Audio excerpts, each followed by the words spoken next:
The little girl's voice cracked through the quiet evening like something breaking. "Daddy, why did that lady leave so fast?" He didn't answer. Because he couldn't. Because in that exact moment, watching the woman walk away with hurried steps, her shoulders tense, her head slightly bowed, something deep inside his chest tightened in a way he hadn't felt in years. Not since the day everything had fallen apart. The air in the park felt heavier suddenly. The golden sunlight filtering through the trees, the soft crunch of gravel beneath their feet, the distant laughter of children, it all faded into a blur. His daughter's small hand was still wrapped around his fingers, but his eyes were fixed on that woman disappearing down the curved path. If you believe every story hides a lesson, take a moment to like, comment, share, and subscribe to Kindness Stories. Because sometimes, the quietest moments carry the loudest truths. He hadn't expected much from this meeting. A casual suggestion from a friend. Just a simple walk in the park. Nothing serious, nothing complicated. He had agreed only because his daughter had smiled for the first time in weeks at the idea of meeting someone new. Someone nice, as she had said. And she had been nice. Too nice. There had been something about her from the very beginning, a softness in her eyes, like she carried her own storms but had learned how to hide them behind a gentle smile. She had laughed at his daughter's jokes, knelt down to her level, listened like every word mattered. But then, something changed. It was subtle at first. A flicker, a hesitation, her gaze lingering too long on the child's face, as if searching for something, or remembering something. And then she left. No explanation, no goodbye, just a quiet apology that barely formed on her lips before she turned and walked away, faster and faster, like she was trying to outrun something chasing her from the inside. "Stay here," he said softly, finally finding his voice, kneeling in front of his daughter. Her brows were furrowed, confusion clouding her small face. "I'll be right back." He didn't wait for her response. His feet moved before his mind could catch up, the gravel path crunching louder now under his hurried steps. The distance between him and the woman closed slowly, but his heartbeat raced like it was trying to escape his chest. "Wait," he called out. She stopped, but she didn't turn around. For a second, the world stood still. The wind brushed through the trees, lifting strands of her hair. Her shoulders rose slightly, like she was bracing herself for something she didn't want to face. When she finally turned, her eyes were already shining. And that's when he knew.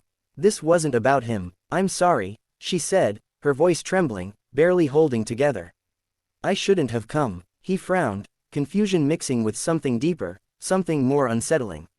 "What happened? Did we do something wrong?" She shook her head quickly, almost desperately.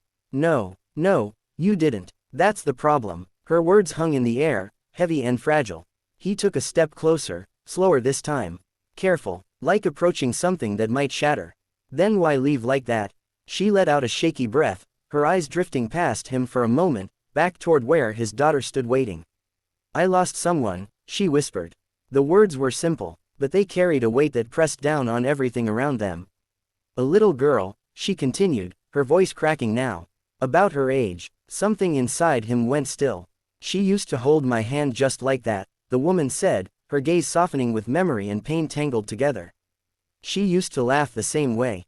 Ask the same kind of questions." Her lips trembled as she tried to smile, but it broke. "Halfway. I thought I was ready," she admitted. "I thought meeting her, maybe it would help me move forward. But when she looked at me, when she smiled." Tears slipped down her cheeks now, silent and unstoppable. It felt like losing her all over again. The words hit him harder than he expected. Not loudly, not violently, but deeply, like something sinking into his chest and settling there. For a moment, neither of them spoke. The world around them carried on, distant voices, rustling leaves, fading sunlight, but between them, there was only that shared, quiet understanding of loss. Different stories, same emptiness. He glanced back. His daughter stood where he had left her, small and patient, watching. Waiting, trusting that he would come back. He turned to the woman again, his voice softer now. "You didn't run because of us," he said gently. "You ran because it mattered." She looked at him, surprised. And maybe, relieved. For the first time since she stopped, her shoulders lowered slightly, like she didn't have to carry the full weight alone anymore. "I'm sorry," she whispered again. He shook his head. "You don't have to be." Another silence followed, but this one felt different. Less heavy, less sharp, just human. If this story is touching something in your heart, don't stay silent, go ahead and comment before the ending. Your voice matters more than you think. He didn't ask her to stay. He didn't ask her to come back. Some things don't need fixing. Some moments just need to be understood. When he finally walked back to his daughter, she looked up at him with wide, searching eyes. He knelt beside her, brushing a strand of hair from her face, his expression softer now, calmer. She didn't leave because of us, he said quietly. She just had something heavy in her heart. The little girl nodded slowly, like she didn't fully understand, but somehow still did. She reached for his hand again. And this time, when he held it a little tighter. Behind them, the path stretched long and quiet, carrying the fading echo of footsteps and stories that would never fully be told, but never truly forgotten either.